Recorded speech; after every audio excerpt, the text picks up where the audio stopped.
Hi, my name's Brian. I'm a former flight instructor from Daytona Beach, and I'm also a victim of the harassment that takes place around the country and, as far as I can tell, the world. It's community-based harassment, and it's referred to online under a keyword of gang-stalking. We're kind of pinned to that word, but there's a lot of slander and self-slander associated with this crime, and it's also connected to that word online. Again, I'm a former Daytona Beach Embry-Riddle Flight Instructor. Currently I'm in Pittsburgh, Pennsylvania, and I've been stuck here due to this slander. It not only ruins your career, but it gets into your church too.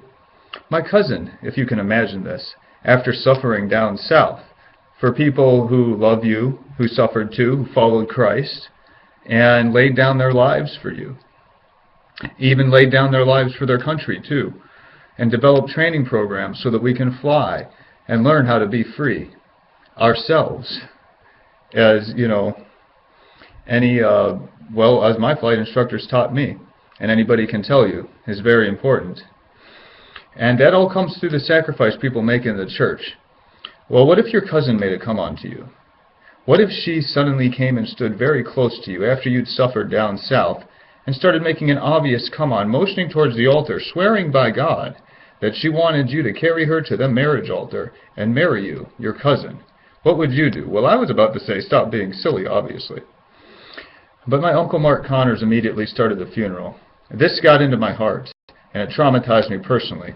And permanently, and caused me to make videos and have a traumatic response perpetually. This happened at Our Lady of Perpetual Help Catholic Church in Aurora, Ohio, where my family had taken me and my cousin Katie as children. Now my cousin Shanna Hathaway also at St. John's Church in Bel Air did the same thing. People got into our church and caused our family to hurt itself, to destroy itself.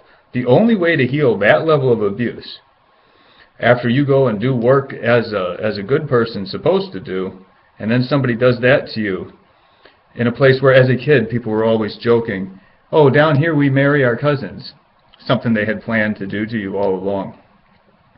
That's a horrible thing, and we need your help. We're not weak, cowardly. We do the right stuff, and you have to have the right stuff to succeed in the aviation industry, as you don't have to listen to me to know that.